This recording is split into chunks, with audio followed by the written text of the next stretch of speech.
direction about just asking for an approval agenda, so I'm going to read the agenda into the record. We'll first call to order, then we will have the approval of the agenda. Item 3 is approve the minutes. Item A is the August 20th minutes. Under old business, we have Article 10, charter amendments, and item B is to review the bylaws. Item number 5 is new business. We'll look at Article 2, the power of the city. Item B is Article 5, ordinances and resolutions. Item number 6 is comments, committee members, and citizens. Please limit your comments to 5 minutes, and then the meeting will be adjourned. Do I have a motion to approve the agenda as read? Motion to approve. Second. Motion from Ms. Jessica and a second from Naeem. Any changes, questions about the agenda? Does the public have any questions or comments about the agenda? Hearing none, all those in favor signify by saying aye. Aye. Motion passes unanimously. Okay, now that we have approved the agenda, take a second to look over the minutes from August 20th. Does anybody have any changes or comments to make about the minutes from our first Charter Review Committee? None? Okay, then I'll entertain a motion to approve the minutes. Motion to approve. Second. I have a motion from Ms. Jessica, a second from Naeem. All those in favor signify by saying aye. Aye. Motion passes unanimously. We'll move on to old business. Mr. Attorney, are you leading us through Article 10, or is that Mike? Happy to do so, if you'd like, Mr. Mayor. Please. First of all, I'd like to introduce Destiny Good to you. Her last name is spelled G-O-E-D-E, not just one D.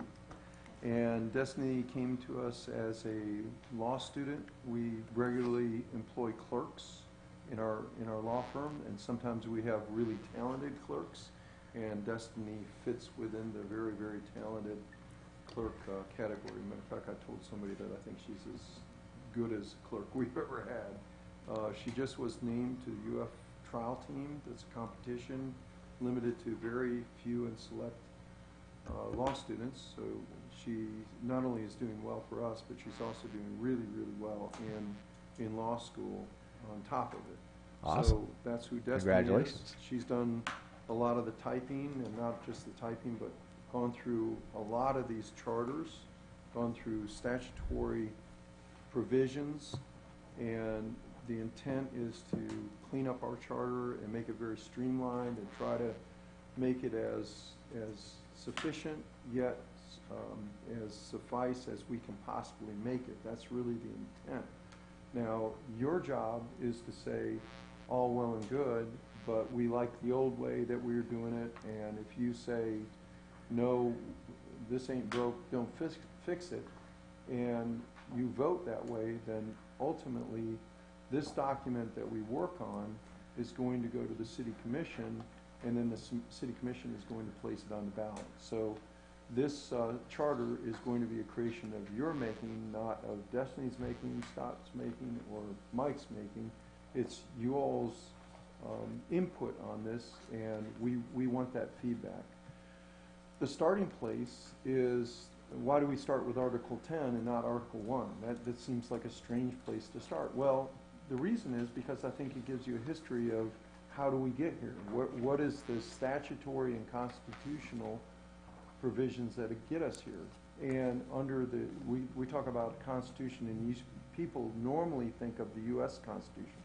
Well, there is a Florida Constitution as well, and it says that the city can have home rule powers, and we're going to talk about that in the next section of our discussion. But there is also a provision that allows for amendments to occur, and basically it can happen in one of two ways. It can go, and it's section 166.031 of the Florida statutes. And what that says in the Florida statutes is that the governing body of a municipality may, by ordinance, and you all are here by our City Commission establishing you to be here. There's another way that this can happen, which is the electors of the municipality may, by a petition signed by 10% of the registered electors as of the last preceding municipal general election. So there's two ways that charter review can come into play. One is by simple ordinance, the city commission can establish an ordinance and then submit that to the voters. That's one way, one avenue. The second way that it can happen is 10% of the registered electors can say, we want our charter to be changed, and we're petitioning 10% of the voters in the last election to do that. So it's a very easy, a low bar, where if somebody's really aggravated and says, look, I want to change the charter provision, I'm going to go get 10% of my neighbors that voted in the last election to sign this petition, it can go that way as well. The reason for the low bar is that we're in a democracy, we're in a democratically, this is the closest that the people are to their governing body.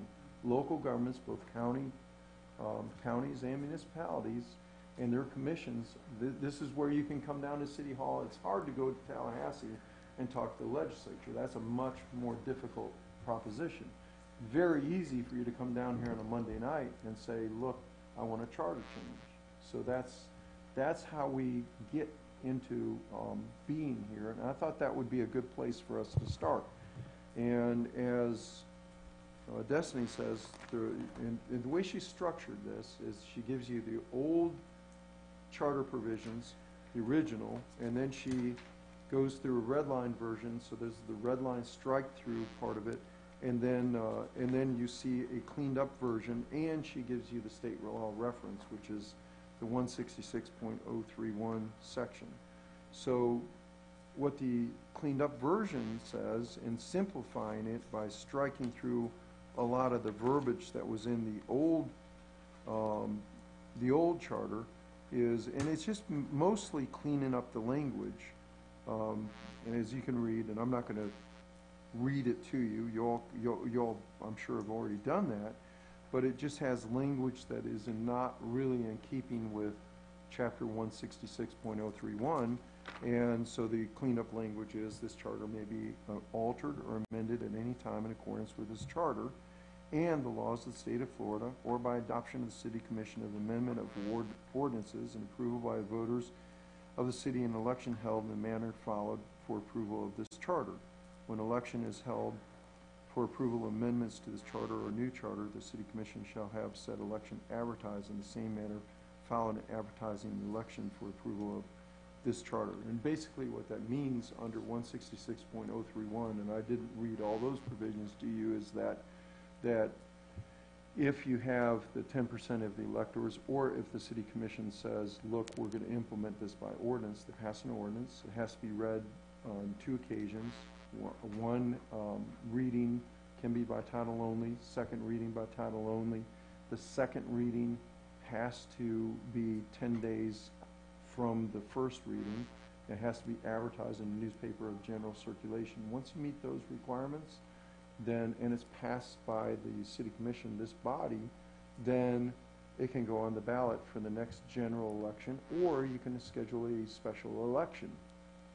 So elections are fairly costly to put on. A special election costs several $1,000s at a minimum to engage the supervisor of elections to do that. So typically, and Jordan, I can't think of a special election that we've had in the city of Newberry forever. We've thought about it for this, and I think the cost was $7,500, roughly. It was about $7,000, just to, in our considerations about making sure that people thought just about this and didn't get political about other things. And we just looked at what that would cost. I can't remember doing one for something else in my lifetime. So the thought process will be that we put this on the ballot. We won't make the November ballot. There's no way we can, they're already being printed up, that sort of thing. There's no way we can make November. The spring election, there's a good likelihood that we'll make it for the spring likelihood, I think. It kind of depends on how, if we get bogged down in some of the areas and that sort of thing.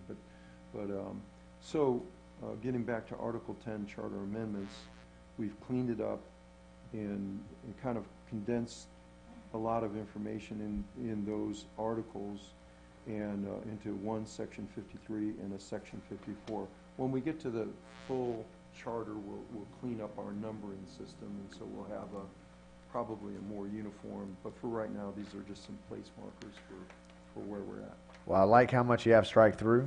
I think that's exactly what we asked. Condense it. Can I ask a clarification question before I open it to the board? To state statute, is it 10% of the people who voted in the last election, or is it 10% of your registered electorate? 10% of the registered elections as of the last preceding municipal general election. Okay, so not just the 10% of the people who voted, but Correct. 10% of the people who were registered, Right. according to the last one. Okay, Correct. just wanted to clarify. Is there any questions from the board members to Scott on Article 10? Pretty satisfied with what staff brought back to you? Awesome. I like to hear that. Okay. Staff, any have anything else to say about Article 10? If not, Destiny, do you have any additions on that? Feel free to jump in where we're at, so feel free to do that. okay, I'll entertain a motion to approve the amendments made to Article 10. Motion to move, changes to Article 10 as stated. Okay, I have a motion to approve staff's change to Article 10. I have a second from Naeem. I have a second. Oh my. Thank you, thank you. You were Andy there in my brain for a long time, and I'm thinking, that is not right. I don't, any further? Well, I was trying to get that out of my head, yeah. Any more questions from the board or comments from the board on the motion on the floor? Any public comments on the motion on the floor? Hearing none, all those in favor signify by saying aye. Aye. Motion passes unanimously. Scott, are you on for the bylaws, or is that one Mike? Glad to do that. Destiny, you want to cover this one? Yeah, absolutely. So there wasn't any big changes to this one. We just basically added state constitution, just for clarity. And then I just reduced some of the language, a few minor things. But there is one thing, a lot of charters that are similar in size, they have a severability clause. So they add that in under Articles 1 or 2. So basically, when we do kind of the actual end structure of the numbering and fixing all of that, I would recommend that we move it up to Article 1 or 2 instead of where we have our severability clause right now in Chapter 1, Section 1-7. I'm having trouble finding my bylaws.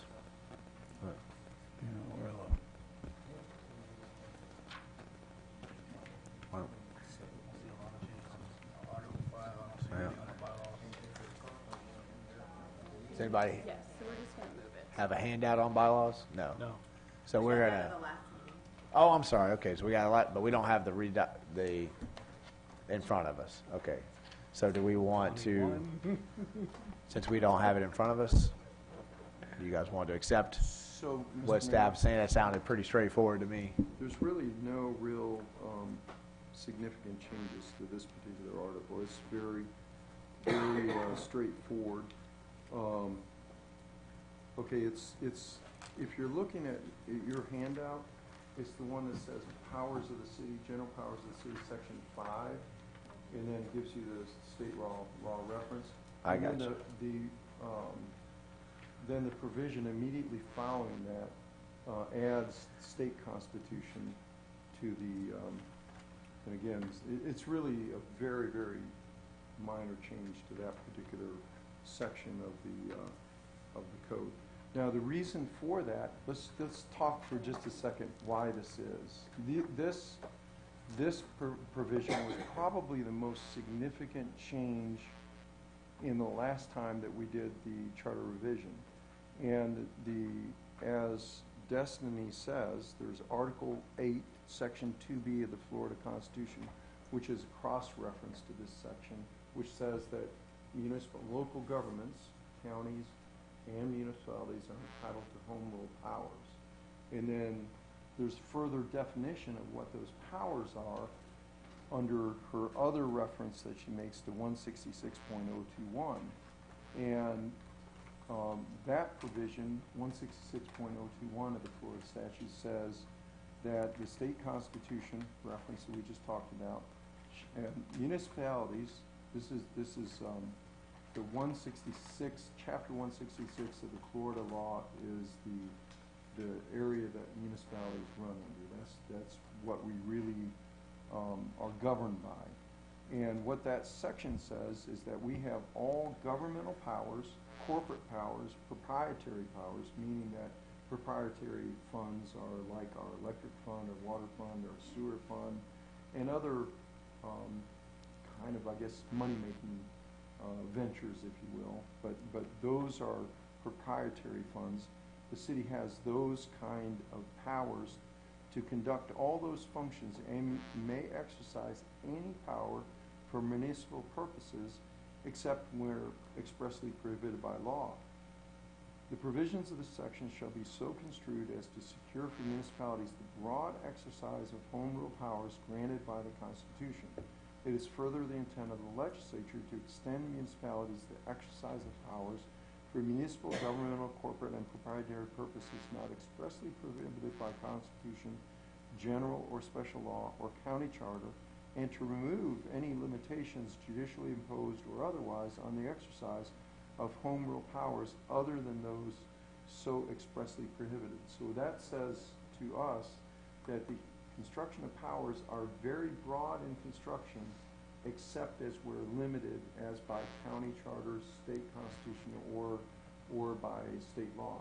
So, I'll give you an example of where this applies to us. You know, sometimes it comes up of why is the county reaching into the city of Newberry for environmental powers? And why do they have the ability to regulate us as far as the hazardous material code would be an example? Or there's been a lot of consternation about stormwater regulation, and is that environmental in nature? The county has a provision in its charter that says that it can pass laws that regulate the environment, all countywide. So they have this provision right here says county charters can limit a municipal power and a home rule powers if they have such power granted to them under their charter. So that's why we have that debate with the county periodically over who's going to monitor Florida Rock and the gas testing or the water and all that. We went to court and we prevailed on that, believe it or not. But the county, that's instances where the county limits our home rule power. So it's very broad in construction and less limited specifically. Scott, we know that home rule is always an issue in Tallahassee. Is this wording flexible enough that if Tallahassee limits home rule, we don't have to go back and amend this section, that it would defer automatically? It does. It defers Okay. automatically. It's broad in its nature of its grant, and the state legislature can limit your home rule powers. Now, the Florida League of Cities and the City of Newberry and other cities may file a lawsuit against the legislature and say, wait a minute, you're abrogating our powers unconstitutionally, and that can happen. So that's a possibility. But if they deem it appropriate to limit our home rule powers, then your legislature has that ability to attempt to do that. Okay, there was a lot of legalese in there. Does anybody have any? Jessica, she's fine. She's on firm footing here. She's like, yep, bring it at me, you know.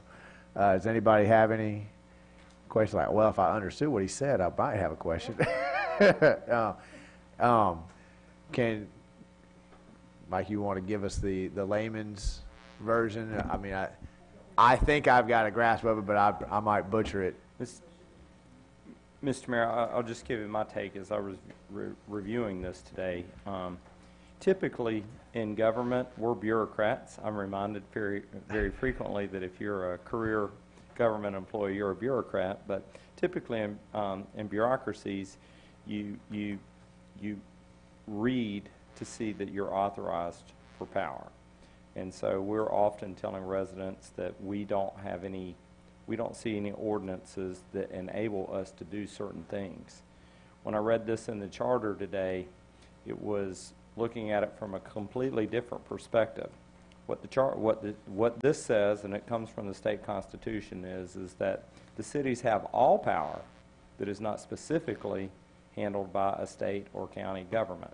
It's our Article 10, our and- Amendment 10.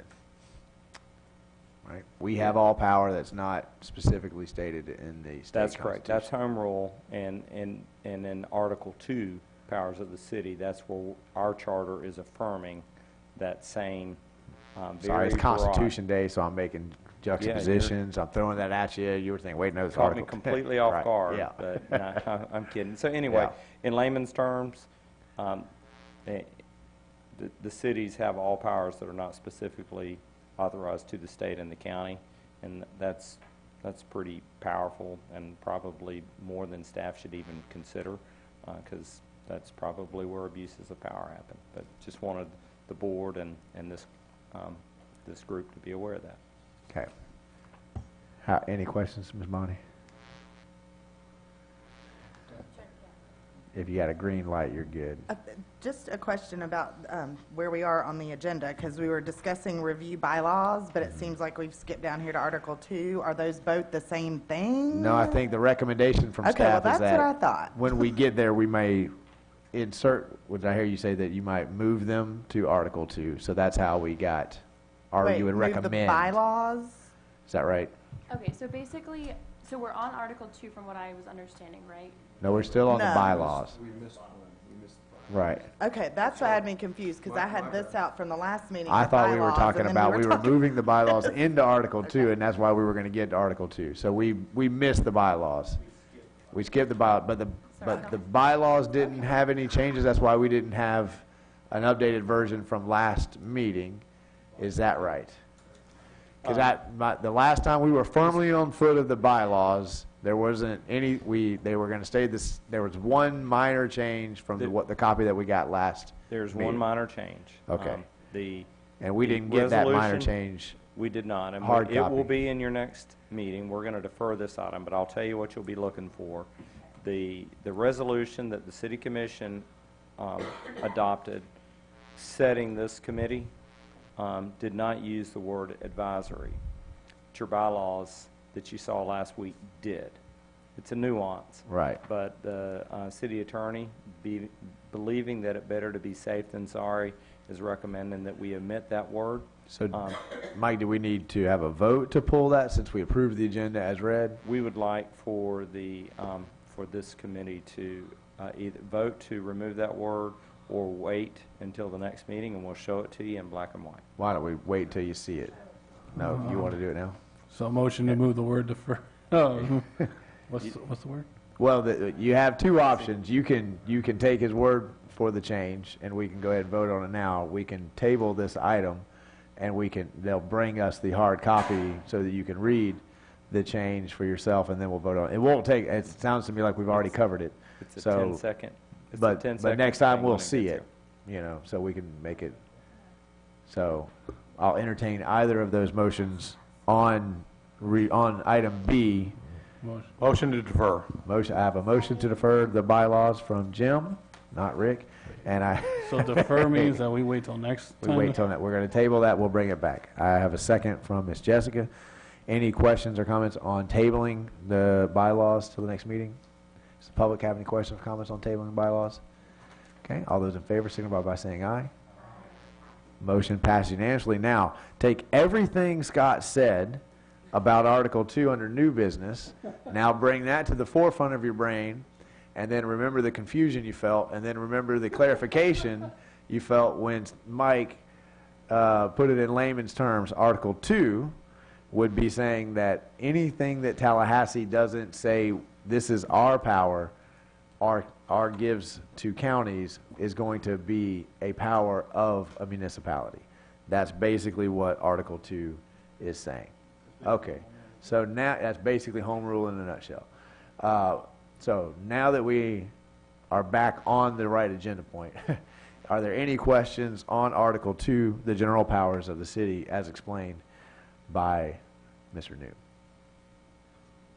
Mr. Mayor, one other item that Mr. New wanted me to clarify was that Destiny had talked about severability provisions. She said, why don't we move this up to the powers of the city? We'll move it up more closely aligned with the beginning section of, so when we reconfigure this will probably move up from Article 2 to Article 1 and close to the severability. That's how you see it in a lot of the charters that have been recently enacted.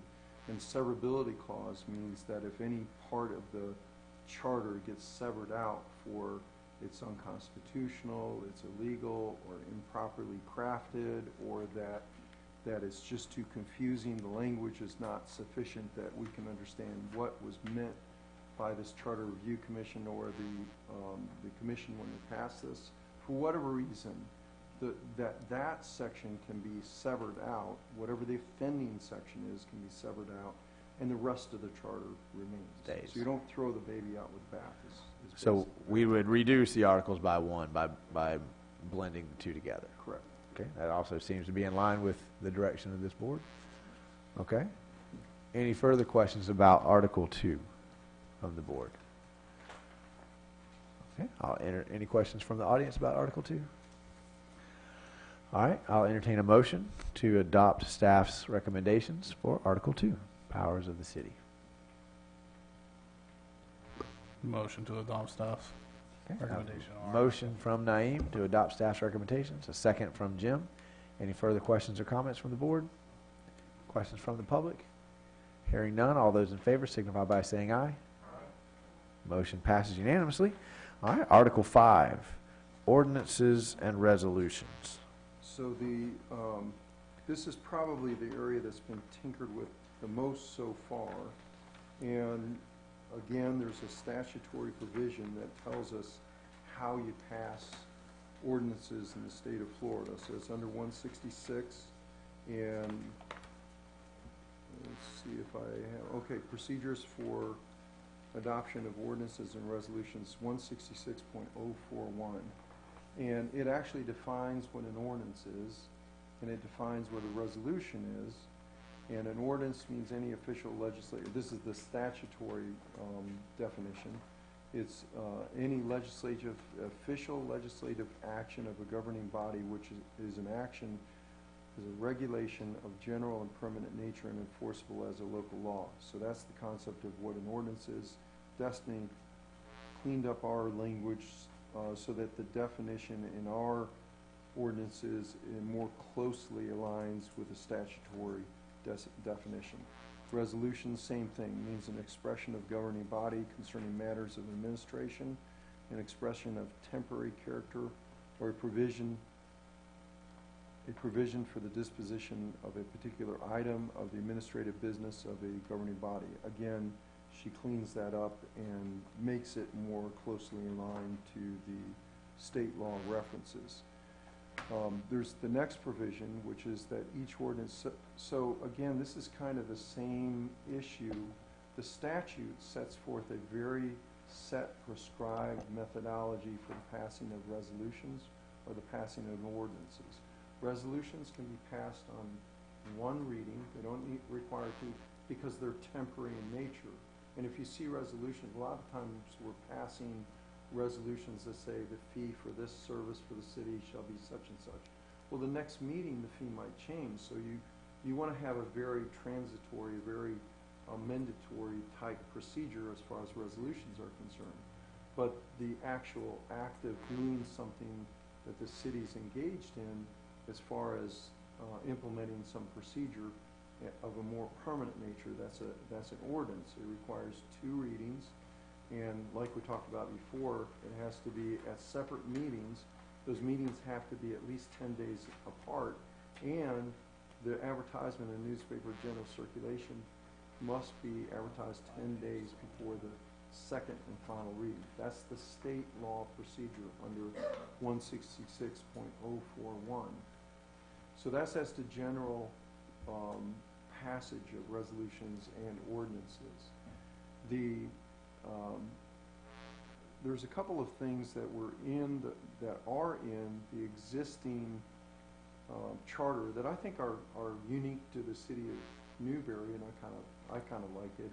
It says when you're enacting an ordinance or enacting a resolution, now therefore be it resolved by the people of the city of Newberry, meaning the representative body. It's the people of the city that is passing. Many cities don't have that unique language, and I think it speaks to the democratic nature, at least of our city and in general. So we kept that language in here, and that's add-on language that commissions for the future have to have that language whenever they're passing an ordinance, whenever they're passing a resolution. So that's an additive provision or requirement, and something that we didn't change because I think it's foundationally a good provision to have. So that's the section 25 that you see, it retained that information. The language as to form, each ordinance or resolution shall be introduced in writing. This is the statutory language, and shall embrace but one subject and matters properly connected therewith. As an aside, there's the Constitutional Revision Commission that just got appointed by the governor, and the Speaker of the House appoints, I think, a couple of the 2 or 3 members of that body, and then the President and Senate appoints a member of the body, and then the Supreme Court is entitled to appoint 1 or 2 people on that body. It's about a 25 or 30 member board that's appointed, and it's the way of revising our state constitution. And there's a lot of, you may be hearing in the public right now that there's a question whether or not the Constitutional Revision Commission provisions will make it to the ballot, because they bundled a lot of some very good that you may support, some very good revisions. For our purposes, a judge, there's an amendment that they might serve to age 75. I view that as a good thing, particularly since I just turned 60. So there's really good provisions in there, but they're coupled with other provisions that are controversial. And so the court system is striking that and say, look, you bundled lots of subjects together, and so you've run afoul of these kind of constitutional provisions, single subject. So the same thing can happen to a municipality. If we have something about and this is why when Mike puts together an ordinance that deals with electric rates, there's an ordinance that deals with electric rates, and we have a water ordinance that deals with water rates, and then we have a third ordinance that deals with wastewater rates. That's why single subject provisions, and that goes back to this provision in the state statute. The reason that we strike that out of your code, your charter provisions, is that it's in the state statute. So if we're trying to streamline things and it's set forth in the code, Destiny said, well, why are we duplicative? It's still, it meets the statutory requisites. It's not as though we're doing something in contrast to it, but it's just verbiage that isn't necessary for its existence. So that's why that's being stricken from the proposal that's before you this evening. Now you got one question from. Sure. Mr. Attorney, the strikeout on section 26 for recording about emergency measures, does that mean that in a state of emergency, for example, like last year with Irma, where we had an emergency commission hearing where I believe Mike knew you were given power, which I agreed on, in a state of emergency, there's certain things that need to take place. Is that already on the state, so we don't have to worry about it? Is that what? Yes. So everything we striked out is already something that the state is acknowledging, and it's just basically duplicating it into the city?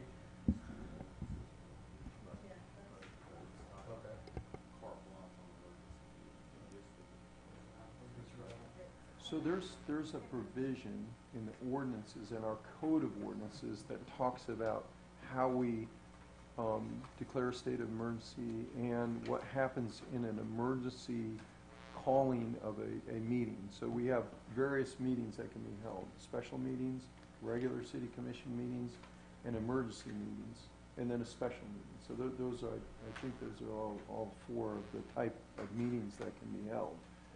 But getting more to your question, Naeem, the language in the state statute says that a governing body of a municipality may, by 2/3 vote, enact an emergency ordinance without complying with the requirements of paragraph A of this subsection. What that says to us is that if we have a hurricane coming in, there's a state of emergency, and we need to pass an ordinance that allows for powers of your city manager or powers of your mayor, that kind of thing, which is typical of those, the state of emergency has been declared. You don't have to have 2 readings. You don't have to have it advertised 10 days because we're in a state of emergency.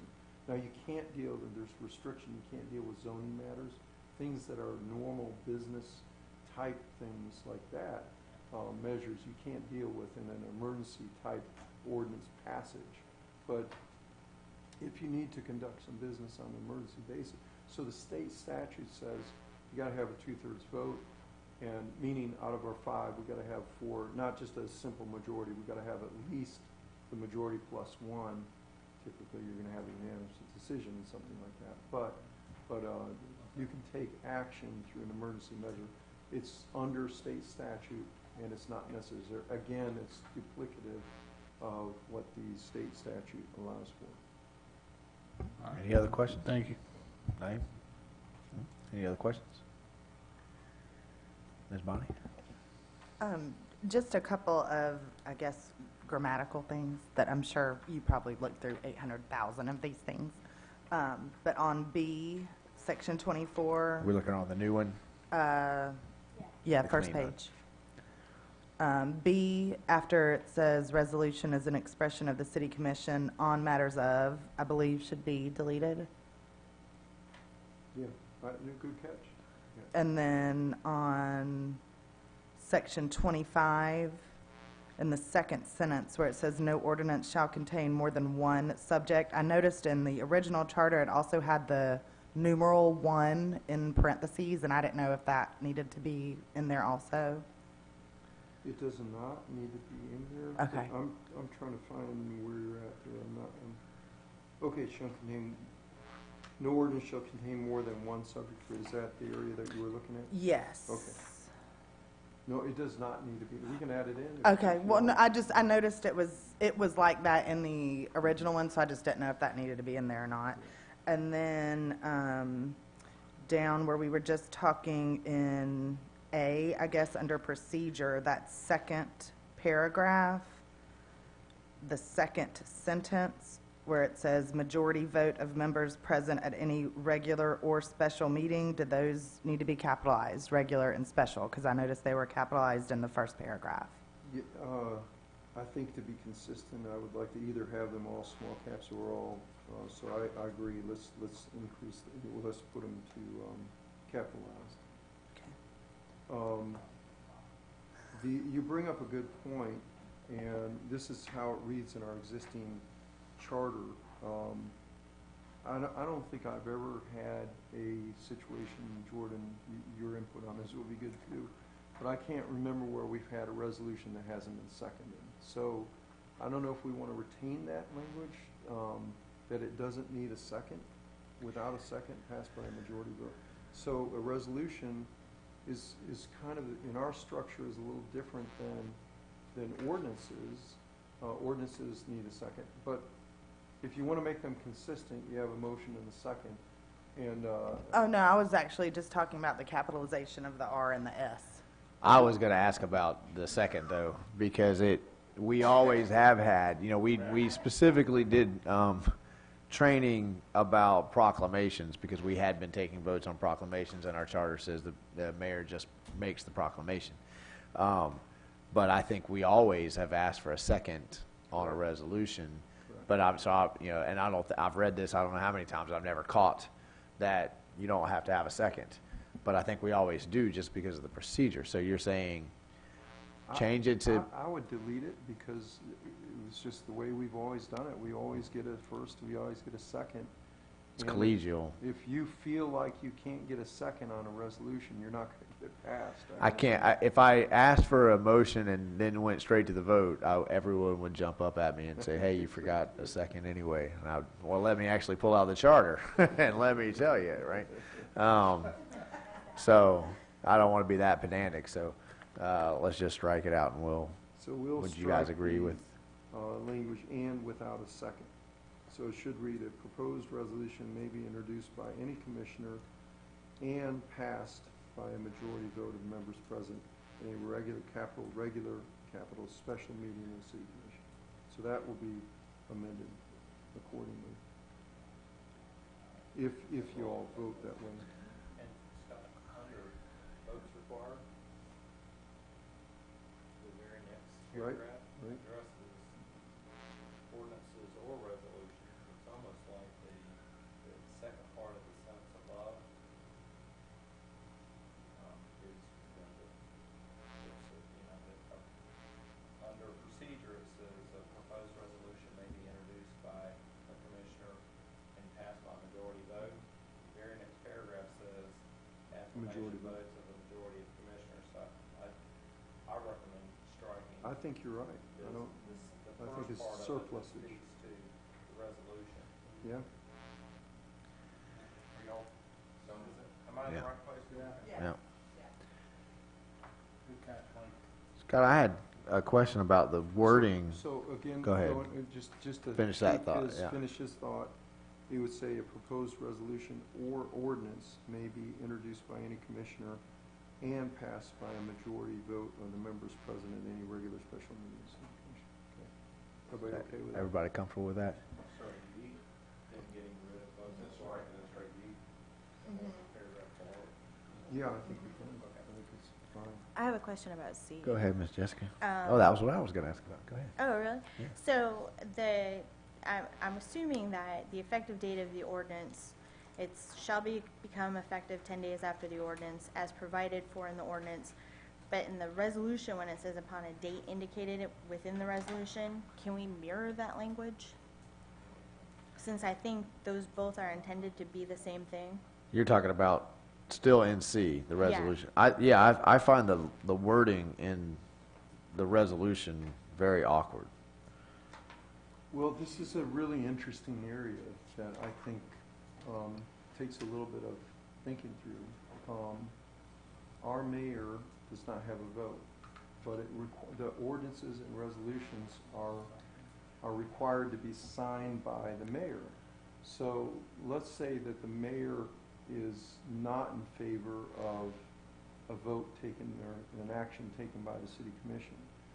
Then he could refuse to sign the ordinance or refuse to sign the resolution, and theoretically, the commission could override him and say, no, we insist, Mayor, this is, so you kind of have a little bit of veto power in the concept of this. But I do agree with you, it sets up a different procedure from the first paragraph and the second paragraph.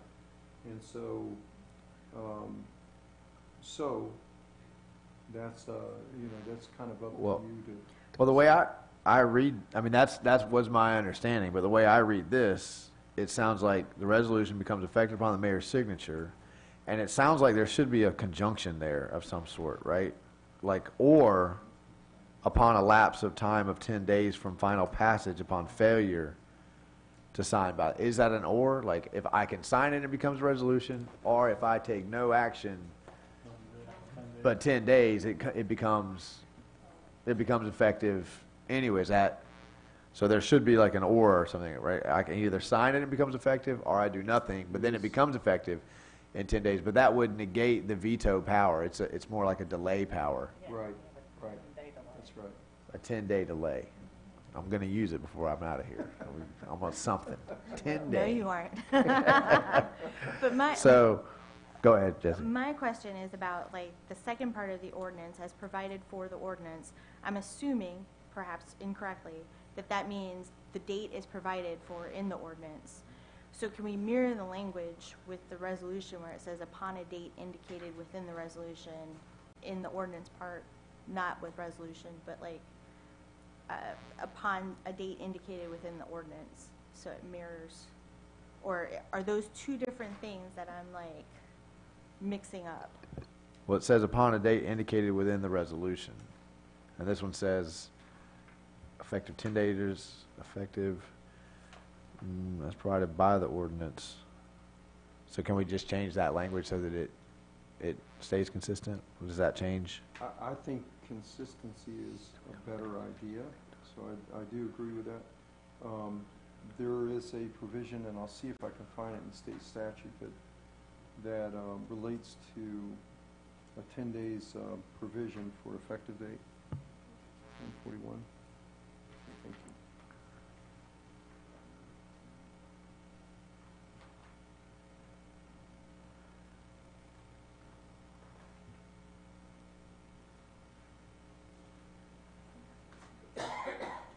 Okay, here it is. The majority of the members of the governing body shall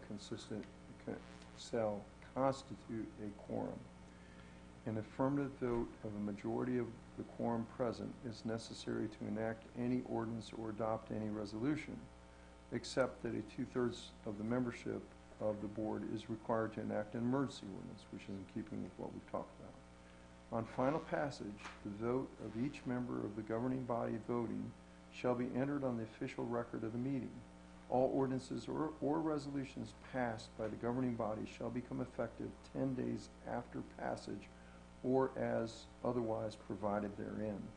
So my recommendation would be to simply mirror the statute on this provision. It's real clear in the statute that either you have 10 days after the passage it becomes effective, or as otherwise provided therein, meaning that if you need an immediate effective date of the ordinance that you recited in the ordinance, say, look, we need this to be effective immediately tonight. Or if you need it to be effective 6 months from now, then you say that. But that we mirror the language both for ordinances and resolutions, that they become effective 10 days after their passage, unless otherwise provided in the ordinance or resolution. Everybody good with that? Scott, is it clear somewhere in, He's got something as well. go ahead. Some of the other municipalities I've seen where there's a roll call on the ordinance at the second reading, is that what that's referring to, or it says votes will be recorded? I know you record the number. No, I think it's just parliamentary procedure, Judy, that whenever they have, somebody votes no, or two people vote, and you're trying to record who's voting, then they back up and they say, okay, we need to do a roll call to figure out who is doing what. Yeah, I didn't see that. It was a no, that's why I questioned that some time ago. Mhm. It just must be whoever the clerk was in Mhm. practice, because I know we do roll call. Right. We have participation. Right.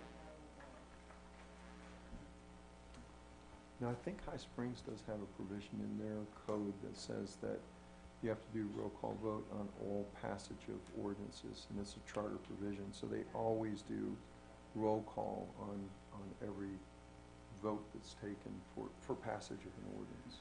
I felt like it wasn't High Springs, but Mhm. Scott, I have one question for Mike. Is it clear somewhere in state law that when charters say 10 days, that means 10 days, 10 business days? Is that a no-brainer? Like it's assumed to mean 10 business days It's- or 10 calendar days? It's 10 So calendar it's 10 days, Saturdays and Sundays count. That's Okay. right. Holidays included? That's right. How un-American. All right, Mike? That means Thanksgiving is on the back. Mr. Mayor, I'm a big believer that we should have uniformity. And so one of my comments had to do exactly with how they're recording that Jessica brought up when ordinances and resolutions would become effective. And as Scott was talking, there is likely a difference from within our own charter. Under Article 4, City Commission, which you haven't evaluated yet, Section 14 provides for approval of an ordinance or veto power by the mayor. To my knowledge, it doesn't give him that same power over resolutions. And I believe that whatever we decide to do here in Article 5 with when ordinances and resolutions become effective has to dovetail with Section 14 and Article 4 about the veto power that the mayor has. I would agree, and Scott, I certainly welcome your opinion. It seems to me that we're on safer grounds with the way that we operate the mayor's seat when that veto power is really very, very weak. It's more of a delay power. So I think that's probably if we say in here it's a 10-day, it's a pocket veto in essence, you got 10 days that you can delay it, that would be what we would mirror over into Article 4. So Mayor, that would be the a other note thing, I that we would think take. One of the very effective ways that we run our government is the closer you get to veto, my experience here, we've never had a mayor veto something. I just can't ever remember that happened. So it's something that's really not used as a power, number one. Number two, there's a AGO opinion directly on point that says that a veto power is not a vote. You're still not a member of the commission. But the closer we move the mayor to voting, the more the mayor is subject to the sunshine.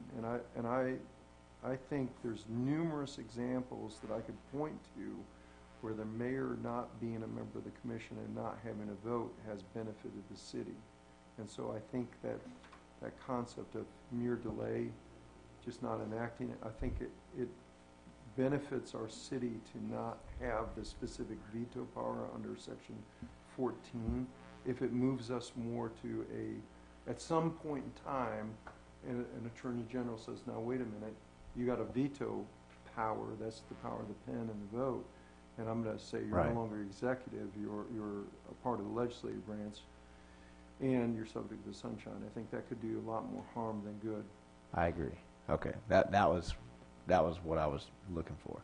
I mean, I think for anybody out there who's thinking about running for mayor and thinks that I'm stripping the mayor's seat of all powers, because I think that emergency power should be with the city manager, the veto shouldn't be a real veto, it should be delayed. Well, I think the real power of this seat is in not being subject to those things. I think that's what you pay the mayor to do, is to be able to help facilitate the conversation. So I agree with the uniformity, and I agree that the way you have it structured here should be the way it's structured in other places. Ms. Bonnie? Okay, here's my question. So is what we're discussing can we just go ahead and remove that part about it, the lapse of 10 days and all that? Can we just go ahead and remove that from that section C? Ms. Bonnie, I agree with that. We can put in there the state statute, we can delete it altogether. If we're going to put language in there, my recommendation would be that all ordinances or resolutions passed by the governing body by the city commission shall become effective 10 days after passage or as otherwise provided therein. Right, because, I mean, if you don't really have a veto, it's just a delayed thing, so why do we even have language in there addressing that? If we're trying to condense this thing, let's condense it. Well, I think, there could be a situation where the commission takes an action and a group of citizens say, wait a minute, we didn't know that was going to happen. Is there a way that we could have a voice, have a way to come back and talk? Now, I'm still not sure that delaying it would give them that ability, but it'd give the people theoretically 10 days to make that known to the commission, and then somebody from the winning side could make a motion to reconsider. So, but that would be about the only situation that I can see where that delay power it would be sort of like a filibuster in the Senate, where you're not going to do anything, but you are buying time for people who want to get a chance to say something, to have a chance to say something. But I think it's a pretty small point. She's mad at me already at Panther Prowl. I can see her mama's eyes staring at me, right?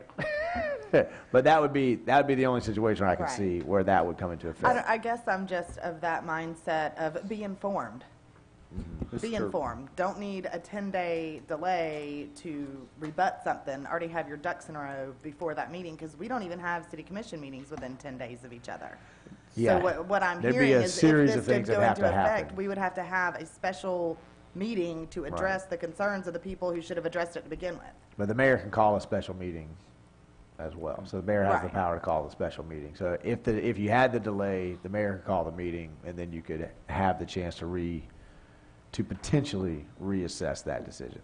But the possibility or the chance of that is fairly remote. So to me, it's not a strong point. I'm just making sure everybody knows there could be a situation where somebody comes back and says, you know what, there used to be a way that we had one more shot at checking the power of the commission, and we don't have that anymore.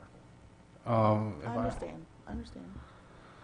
I'm kind of on the opposite here. I respect your point. I've seen a lot of meetings where things have run on emotions, especially up on the dais. I do like that whole 10 days where you still, even though the likelihood of our mayor using it is extremely unlikely, but the ability to have that sense of, all right, let's take a breather, go outside, take the 10 days that's needed. Because that's when I think a lot of other people's true colors start showing and stuff starts coming out of the woodworks and being like, okay, now we understand why we need to. So I like the fact of having the option versus not having an option. So, but I do respect where you're coming from, and I do believe our voters need to. They need to be informed, and not after the fact. Okay, Mike, did you have another comment on? Mr. Parent, this Article is, 5? one under, yes, with regards to that conversation, under the approval or veto power of the ordinances by the mayor, which is currently in Article 4, I suggest moving that passage to ordinances and resolutions, so it's right there by, and you don't have to go scrambling back through, well, it seems like I read Once Upon a Time. So if we're going to have it, I say put them right next to ordinances and resolutions so that it's clear. It also says that your veto power or delay power, if you veto, goes back before the commission for consideration again at the next scheduled meeting. So it would just, your requirement is to provide timely notice to the city clerk saying, I'm vetoing it and this is my reason why.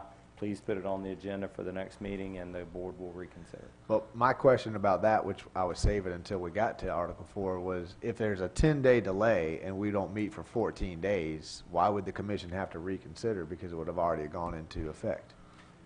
I believe that your veto trumps the 10-day. I think that once you veto, Right. it kind of tolls the clock and it doesn't immediately become effective. As long as your veto is in writing within the 10-day period, I think that tolls the clock. The ordinance does not become effective. It gets put on the next commission meeting for consideration by the city commission, and then they do what they do. Jim? Why not change the language to 14 days instead of 10 days Right. and just don't worry about it? So I think the 10 days is so that we are in conformance with state law. 10 days of state That's, law. that's what the state law requirem't. So, I mean, I think part of the problem is we're not dealing with Section 4, or Article 4 and Section 14 right now. But if this committee likes moving that one paragraph over to Article 5, so it's right next to ordinances and resolutions, then I think then we can see them side by side and make sure we get it right before it gets approved and goes to the city commission for Jim? consideration. If state law already says 10 days, then why are we even bothering to put it in here? Mr. Attorney. Is it a I power thought that you the need city to- has the power. We don't have to have this clause in there at all. So, Okay. but if we have the clause, then we would adhere to state statutes. That's I was going So you can delete the clause, your choices are to delete the clause altogether, and then you have the statutory language, so you can get rid of it. Exactly, so that's one option that you have. You have an option to insert the clause so that it reads identically to the state statute. Your other option is to tinker with the language, keep the language as it is, or the fourth option would be to tinker with the language.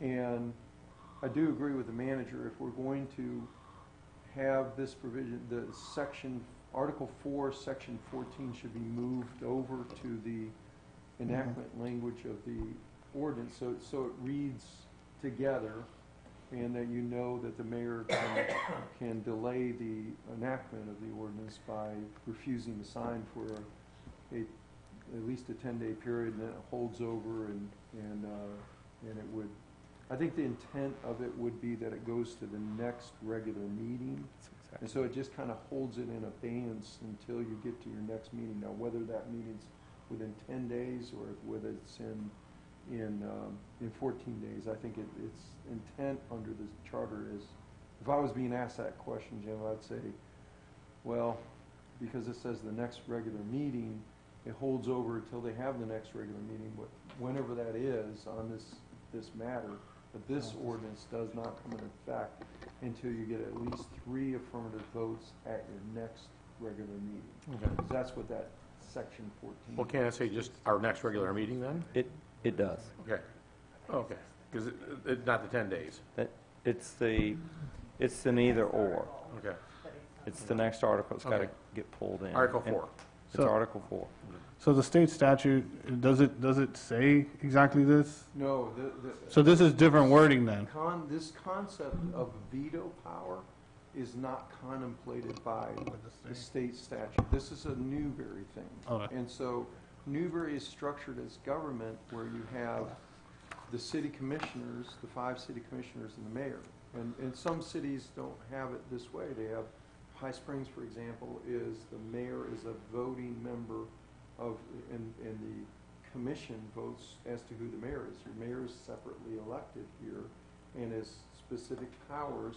Some say it's a weak mayoral system. Others say, well, no, not really, because he doesn't have the vote. He can go talk to, he can lobby the other commissioners. So, you know, it depends on which side of the coin you want to be on as to our mayor. But certainly that's the function our mayor's had for a lot of years. And so your decision is, do we want to keep the concept of the mayor having a veto power by just not signing an ordinance? Again, I've never seen that happen before. And it weighs over to the next meeting as to the effective date of the ordinance. And then you get 3 votes to pass it, kind of like a legislative override of the presidential veto. Like in a presidential situation, you have to have, what is it, 3/5. To override the president. So you have a supermajority instance in that. We don't have that here. We do have a requirement that it has to have 3 votes. So if you only have 3, you have a quorum, you have three commissioners there, 1 votes against it, it would not override the veto. So that, I mean- it's an interesting concept, the way it was structured long ago. Do we want to retain that concept? The state statute does not have any of that in the state statute. This is a Newberry thing. And it's really up to you all how you want to do it, picking of the options that we just outlined. To me, I mean, I take Naeem's argument, and I think I would concur with it. What concerns me is the difference between the 10 and the 14 days, because what Mike said is that the way he reads it, he believes that the veto power, which is a delay power, trumps the 10 days. So, but I would like to see that verbiage somehow explicitly Clean it up. If expressed, that's what you all desire, then so that we don't say, well, it's delayed 10 days, but it was 14 days till the next meeting, so why are we voting on this? Because it automatically came, so we don't have to have it on the agenda. I take the assumption that, well, if I expressly tell the clerk, I'm not signing this, put it on the next meeting, but then I assume in this situation, there's going to be some tension among the board. And so the person who voted or made that motion is going to go to the charter and say, no, more than 10 days have passed. So, and I'm fine with in that situation, the whole point is the onus is on the mayor's seat to explain. So maybe there does have to be a special meeting within the 10 days. Maybe that's the point of it, to make it. It has to be hard in order to do it. That might be the point. Or it might be that we just need to clean up the language so that it's clear that it kicks to the next meeting and we have another shot to talk about it. Mayor, that's how I would, until such time as it's at a regular or special meeting Regular called, special meeting call. that it is not effective until there's 3 votes.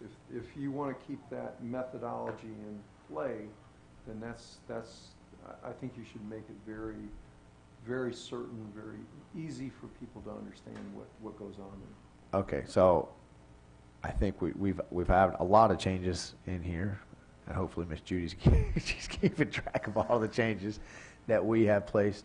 Are we good on that clause? Anybody have any further thoughts, comments, questions on that specific clause? Does anybody have any further thoughts, questions on this section? Mike, did you have any? I do. You do.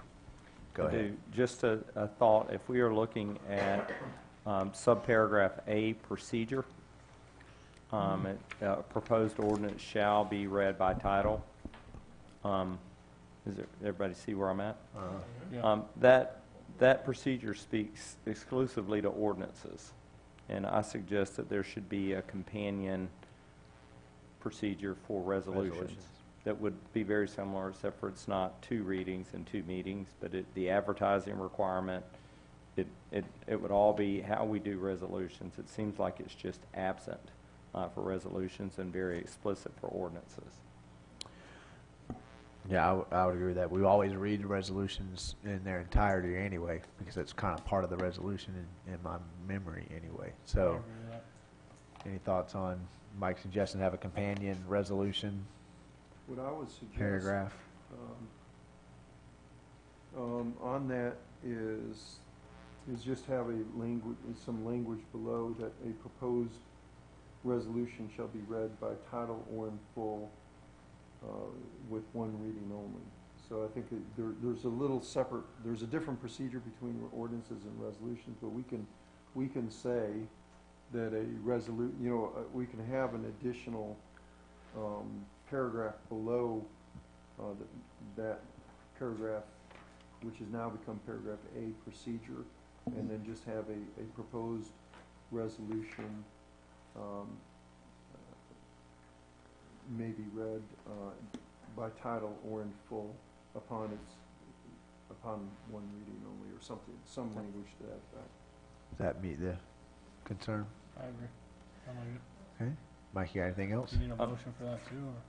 Well, we're going to make a motion on all All of of them it, okay. at once. And I don't know if we've made it to subparagraph D, recording yet. We have not. Okay, well then I'll hold my comments. No. Lead us through, because we're going to vote on Article 5 all at once. So if Okay. you've got I- questions on on Just D. suggesting that under subparagraph D, recording, it speaks to every ordinance being recorded in an ordinance book and every resolution being recorded in a resolution book. Back when this charter was originally being considered, that's exactly how the city kept that information stored in a book, and we can go pull it out for you now. It's fairly antiquated. The methods that Judy utilizes now are more electronic, and I say that we dilute it, not be quite so specific as it has to be in an ordinance book. It just has to be maintained and accessible to the public in all the fine ways, expert ways that Judy knows how to do. Are you telling me that it actually means a book? I just There assumed is- that was an electronic. There is a ledger. Yeah, There is a that way. ledger Wow. that says the ordinance number and the ordinance title, and Judy and Amy know what it all means. Yeah, If you ever have a hard time going to sleep, yeah. ask for the book. I assumed that was, because, I read audio books now, so that word book can already be interpreted. I suspect Many that ways. these regulations came out before public records laws came out. Yeah. And now every document that we produce in government has to be kept retained for a certain amount of time and available to the public. And I think state law governs how we keep ordinances and resolutions by now, so it could simply refer to state regulations. Okay. All right, everybody. But that concludes. Okay, so we have a lot in that. We have 2 people, I think, taking minutes for us, maybe Yeah, 3 at this yeah. point. Yes, so Oh. can I clarify that for myself? So what we were talking about, of those 3 paragraphs, all 3 of them can be covered by a state statute? Is that what we're saying, or just those first 2 that start with every? It can be covered by state statute. All 3? Let's Let's It's just almost do that. identical, that language in that section is almost identical to the state statute, which says,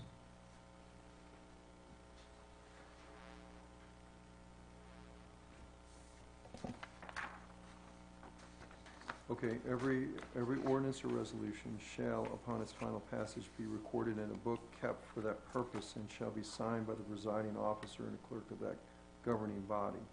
And then the other language that it's authenticated by the presiding officer and sitting clerk. I mean, it's really, this language is all encompassed into that state statute. But the state statute that you just read, did that have the word book in it? It does. So does that So it's mean antiquated. that she would still have to maintain the actual She does. book? She's got a book. It's electronically kept. It's Okay, that was my kept, thing, was by if it could be book. electronically. Okay. It's kept in all methodologies. We They love used to Judy. actually keep, Oh, it's simple. and I don't know if Judy does this any longer, but we used to have a binder of all the ordinances. Do we still keep those binders? Okay. Yeah. Yeah, I mean, Slam it I- down on the desk. And weren't we all kind of under the, I don't want to say assumption, but assumption that anything that is in here that could be covered by a state statute, we were striking it and saying, see, state statute, right? Okay. Just check and make sure. I was gonna say, you really turned this from a 5-page Yeah. duplicate to almost half a page. Yeah. If you want to, if that's what you direct, we'll strike those 3 sections of, under what was section 27, record of ordinances and resolutions receiving certified copies in courts. And we'll strike those 3 in favor of 166041. Well, Scott, I think we've made enough changes on this one that we Yeah. might want to see it You're gonna again. see it again. We want Yeah. to see the whole thing again with those changes, so, I have a question for the city attorney. go ahead, Lane. So with the whole veto thing, with the back to the mayor, just to wrap around, there's a whole other section that we're gonna go over again on this. Well, it's Well, there's- Article, there's it's no in way- Article 4, we're going to condense it into. Okay, so That's there right. is gonna be the convention that we were talking about, that, okay. Because I was like, it's a shame to talk about it again in 4, waste more time instead of just, You're going to, I think what the intent is to give us, the attorney's office, direction on how you want to go. I hope we get it like you're, in keeping with your intent. And we're going to bring that back to your next meeting, and you're going to say, yes, this is exactly what we intended, or no, we wanted it to read a little differently. And the flavor that I'm getting from this council is that you like to keep the veto power. We want to combine the section 14, Article 4, section 14, that talks about the mayor having the override of the veto power, that it will go to the next regular or special meeting on that subject matter. That's when you will deal with the vote. The ordinance will not become effective until such time it's brought back before the next regular or special meeting dealing with that matter. Then it will be done. You have to have 3 votes. That's how it reads now, and we're going to pull that section into the ordinance procedure section so that it kind of makes a little more sense. okay, thank you. And then we're going to also, I think the flavor I'm getting is to take the language as to the recording and the official records book and all that sort of thing, and just pull it out in favor of the state statute. Certified copy, there's another section of law that talks about certified copies, that if you want a certified copy of any document that's signed by the mayor, the clerk, and the clerk says, I hereby certify this in true and correct copy of the official records of the city of Newberry. So again, you don't need that in this section, if you so choose. So all of the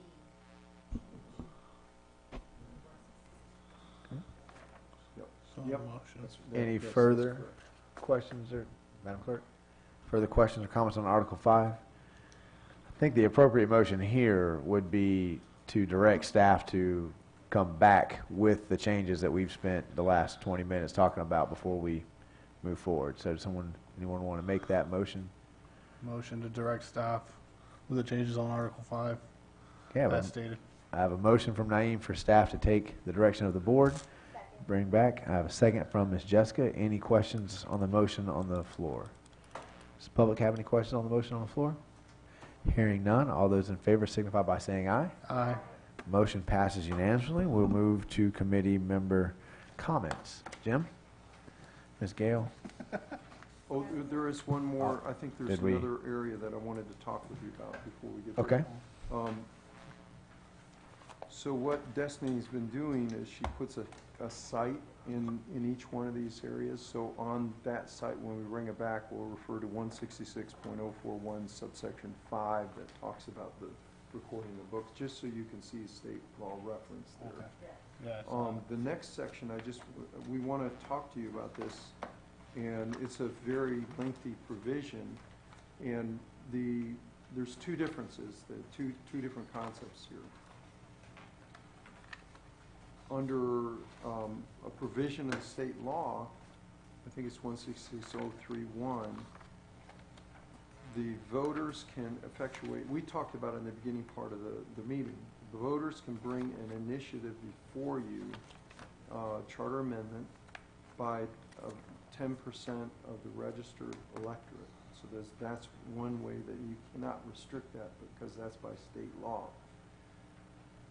There is not that provision in the state statute. So we have a very, what I consider to be a fairly complex procedure for the citizenry to bring an ordinance before you. Let's say the citizenry is aggrieved that the commission's not listening to them by some sort of issue that's a hot button issue before the city. Well, then you have to go to a committee of not less than 50 electors of the city to prepare and sign a petition addressed to the commission. I'm under section 29, the initiative petition for a proposed ordinance. That's the section. And the question that I have for you is, do we want to retain that or do we not want to retain that? That's different than the charter amendment. This is concerning an ordinance. This is, again, something I've never seen in the 34 years I've been doing this. My partner, who's been doing it 16 years before me, never has seen that. So it just never happens. And I think from a practical sense, the reason it never happens is that we have fairly responsive, well, we have responsive commissioners, for one. Number two, they're elected pretty frequently. So if you have a problem, then a couple of you are going out on the commission, a couple are coming in, and you're going to get people that, if it's a hot button issue, then it's going to be dealt with in the ballot box. That's really the issue. So we just don't see citizen initiative ordinances enacted in Newberry for the last 50 years. But that doesn't mean it couldn't happen. If you want to keep it in there, we keep it in there. My recommendation would be is we make it very, very simple. If you're going to keep that in there, this is a very convoluted procedure. You have 50 members of the electorate that sign a petition. Then it goes to, I think, a 25% of the, it goes to an initiative. And then once that happens, then you got to get a 25% of the electorate that brings it before the commission. The commission decides and has 10 days to determine whether they want to enact the ordinance. If they fail to enact the ordinance, ultimately it goes before a vote of the citizenry through a referendum election. So that's basically the procedure that is engendered here. Other municipalities have a fairly little less complex, but still kind of complex. There was one charter that I saw that if you want to keep this as a suggested items, this was Town of Fort Myers Beach. If you'll remember, the League of Cities came down here and made a presentation to us, and they had a bunch of ordinances, a bunch of charters that had been fairly recently amended. One of those charters was Town of Fort Myers Beach, and they have a section that is very brief. I'll read it to you, and if you say, let's keep this citizen initiative petition process for ordinances, then I would recommend we do something like this. It says, at least 25% of the qualified electorate of the city shall have the power to petition the council to propose an ordinance or to require reconsideration of an adopted ordinance. And if the city commission fails to adopt such ordinance so proposed or to repeal such adopted ordinance without any change in substance, then the city commission shall place the proposed ordinance or the repeal of the adopted ordinance on the ballot at the next municipal election. So it takes all of this verbiage for pages basically and says, if you get 25% of your electorate that petitions you to repeal an ordinance, reconsider an ordinance, and it comes before the city commission does nothing about it and says, no, we don't want to do that, it goes automatically to your next election. That's basically about as simple as it gets. That's much simpler than the way we have it right now. Yeah. And it's still, I would say, actually a pretty high bar. It's about 1,050 or so petitions, which is pretty hard to get. You know, it has to be something that people really care about. So. In other words, in layman's terms, if somebody's upset about something, they can this gives the citizens an out Right. versus, oh, well, you gotta wait.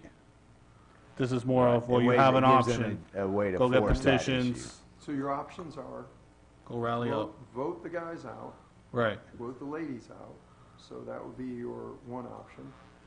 Option number two is get 1,000 of your neighbors to sign a petition that say, we need to repeal this ordinance, bring it to the city commission, have it qualified that this is in fact 1,000 of our neighbors that are qualified to vote, and they all sign this petition.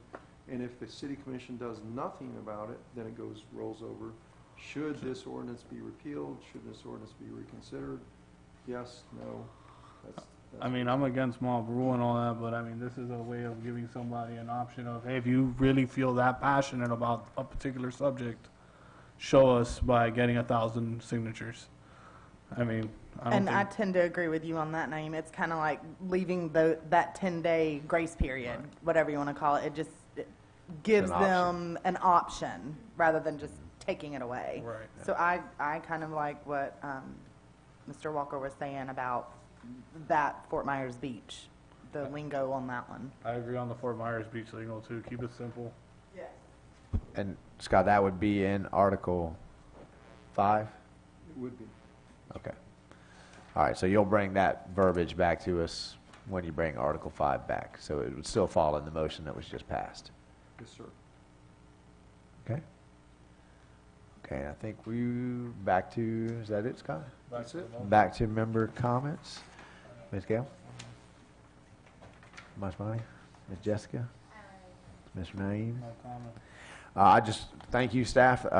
Great job. I really liked having the strike-throughs. I liked having the clean version. I really liked having the cheat sheet of what was coming up. I thought that was very handy. I appreciate all the comments. Great conversation, Dias. And any member or any public comment? Oh, wait, yeah. Oh, yes, Ms. Bonnie.